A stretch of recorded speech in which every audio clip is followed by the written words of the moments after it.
Okay, we're up at Sao Paulo Ruins, and we're just gonna walk around. There's a ton of tourism everywhere around here, so it's kind of interesting because we have the fortress right over there. We have this main street right here. We're just gonna walk around, and actually today I'm gonna be meeting a good friend of mine, and so the subsequent videos, it's another YouTuber in Macau, and we're gonna do some collaboration. But before he gets here, I'm just gonna do a little bit of filming around here, so stay tuned for that. Just around, tell you what's going on today and why there's so many people around. Okay, so welcome to Macau 2023, and we're documenting the city of Macau so you can see exactly what it looks like in 2023. Let's check everything out.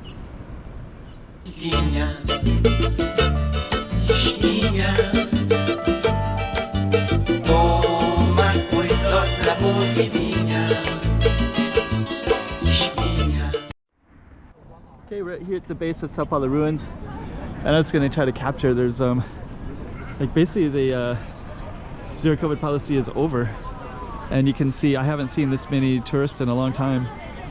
So actually we have Chinese New Year coming up, and just as of recently they got rid of the zero COVID policy, kind of throwing the doors open, and they're really trying to get the tourism back as well. They're just trying to get the economy going again, and it's you can see it. I haven't seen this many tourists. Mostly almost all mainland Chinese tourists, but that's what was here before too. So tons of them. Tour groups, people with cameras everywhere. In the past this was like this anyways. Like tons of people with cameras filming. They up on these steps, they just kind of capture down there below and just kind of capture everything, right? And all kinds of like camera equipment everywhere in that corner especially.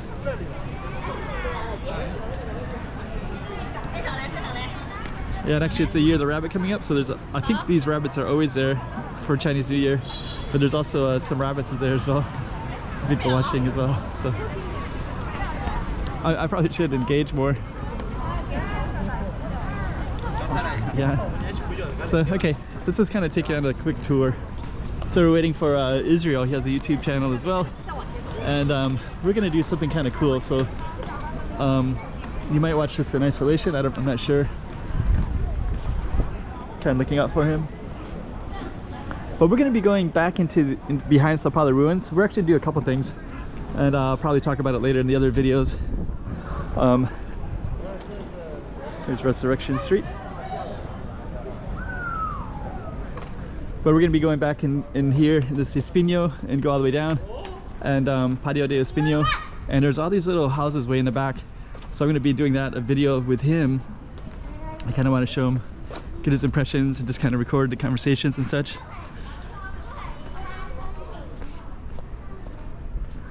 Yeah, and he's actually, there's a temple that he was saying he wants to try to find, so we're going to try to find that too and try to film it, and should be kind of cool. And here's the Patio do Espino, so I probably will film this with him. But then we're gonna go across the street down there. But you have all these little old homes, and then you got a ton of like really old homes in this other area. So I don't know if this one's connected with that one, but I heard from some other people who commented on my YouTube channel that that has the same name. So we'll go down there and check that out too and see.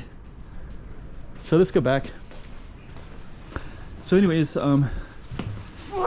tourism is definitely back in Macau, as you can see from the Sao Paulo Ruins. And it looked like inside of it, there's Sao Paulo right there, so that'll be our focus today. And it looked like inside of it, there's a new addition in there that I hadn't seen before. To be honest, I haven't been inside in about 9 or 10 years. Inside Sao Paulo Ruins. I love these big courtyards out here though.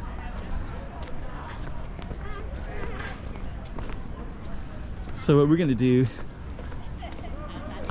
is show that. We'll see if Israel is around. And if not, we'll still kind of sweep through, capture all the people everywhere. That's pretty dangerous. If they fall off that's a long fall down. Maybe I'll show that later. So we're just kind of strolling through. Hey, there's Israel right there. Hey, what's up? All right, so I was just actually telling the channel that we're gonna meet up and we're gonna do some filming back there as well. Yeah, for sure. Lots of people. Yeah. It's good to see. The city's alive. Yeah. Good to see all the tourists back. Yeah, I couldn't believe it. I was just actually that was the motivation for filming because I hadn't seen like all these cameras everywhere.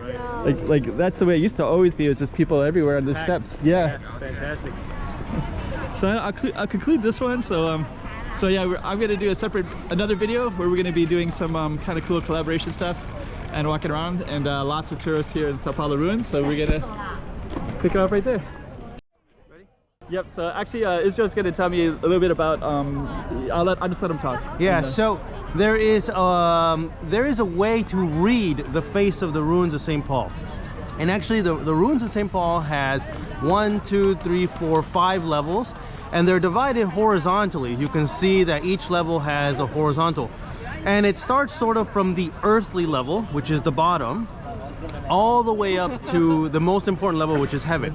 And the reason I say that is because the first level is actually the group of men who built the ruins of St. Paul, which were the Jesuits. You can see the insignia of the Jesuits on each side of the doors, and the wording Mater Dei, which is Mother of God, right over the main entrance. The next level above the Jesuits are the saints. Of course, they are people who have already died, who have become saints, and you can see them in bronze in the next level. The level above that, which I think is the most interesting level, is the Virgin Mary level. Now this is the most interesting level to me because it has some of the most fascinating items that have been carved into the ruins of St. Paul, starting on the left with a very Chinese, the lions, which you would never typically see in a Catholic church because it's very culturally Asian, right? And I know that the Catholics don't like to share, so this is very interesting. And then you have the demon. Now maybe you can see next to the demon the Chinese characters in writing, and if I remember correctly, it's beware of the evil or something similar to this, right? Then next to that we have the Virgin Mary overseeing the Portuguese ships. As we know, the Portuguese were very good seamen, and they obviously were very Catholic, so this is representative of Portuguese culture. And then right in the middle we have the Virgin Mary.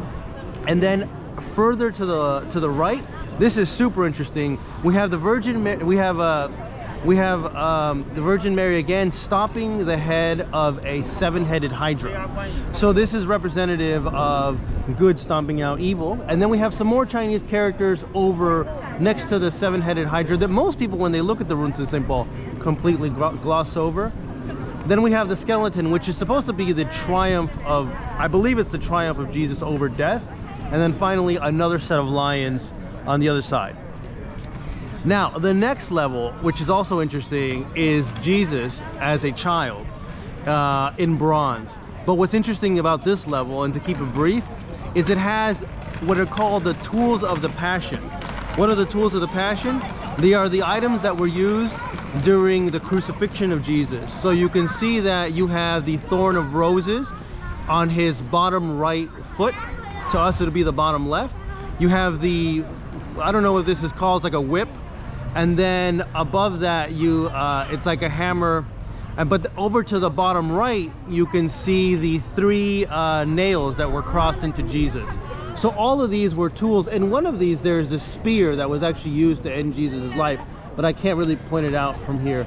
Okay, so that's the next level. And then the level above that, you can see the dove, which is representative of the Holy Spirit, which is closest to God. And that's how you read the ruins of St. Paul. Most people come, they don't really know where to focus. They just sort of gloss over. I did. I've been here hundreds of times until I was able to understand how to read this. And I think it's beautiful because you have basically a building that's 500 years old that's transmitting information to us from such a long time ago. I think it's incredibly beautiful. I don't know what your thoughts are, Kevin. I definitely think so too. That was a great one. So thanks. Yeah. I don't know what you. Yeah. Anyways. Perfect. Thanks, Israel. Yeah. So all right. So here we go. I'll end this one right here. Okay, so welcome to Macau 2023, and we're documenting the city of Macau so you can see exactly what it looks like in 2023. Let's check everything out. Chiquinha, chiquinha, toma cuidado da boquinha.